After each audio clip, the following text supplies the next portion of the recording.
I just finished watching Mr. Davidson's Time Machine speech, and I absolutely loved this speech. This speech was so good. I loved how put together it was and how he talked about his mom and still was emotionally put together. I feel like talking about any one of your loved ones and not tearing up or getting emotionally distracted would be a very hard thing to do. This speech was so interesting to me. The whole thing about just your mom not being like self-conscious, it doesn't really make sense to me because I just feel like moms are so like happy all the time and they're always there for their children.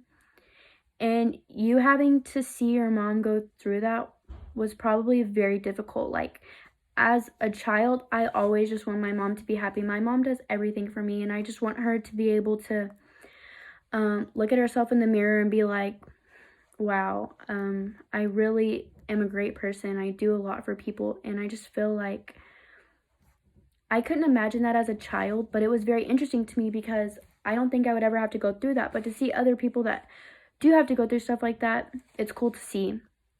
The speech was so easy to follow. It happened all like it was laid out on a timeline.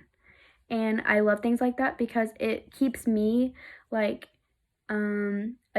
involved in the speech, and it helps me not get distracted because I'm like, oh, it happened like this and then this and then this. I loved absolutely everything about this speech. I would not change one thing. The song was a really great choice. I could tell that the song meant a lot to Mr. Davidson. The strongest part of this speech, in my opinion, was definitely when you talked about the granite.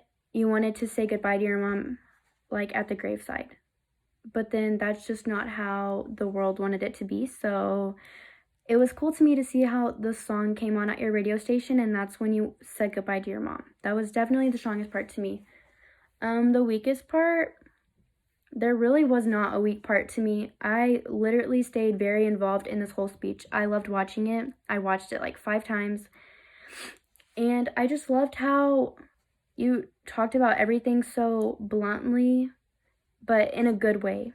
And then if I was your teacher and I had to give Mr. Davidson a grade on the speech, he would definitely get full credit because he never stuttered, never said like or like.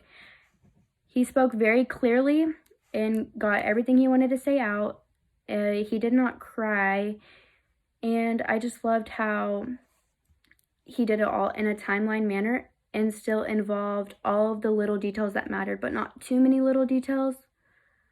Because you don't want, in a speech, you don't want all of the little details in there that you don't need to remember. But Mr. Davidson did a great job putting in everything that we needed to know, just enough to where we could understand the whole speech and everything that happened.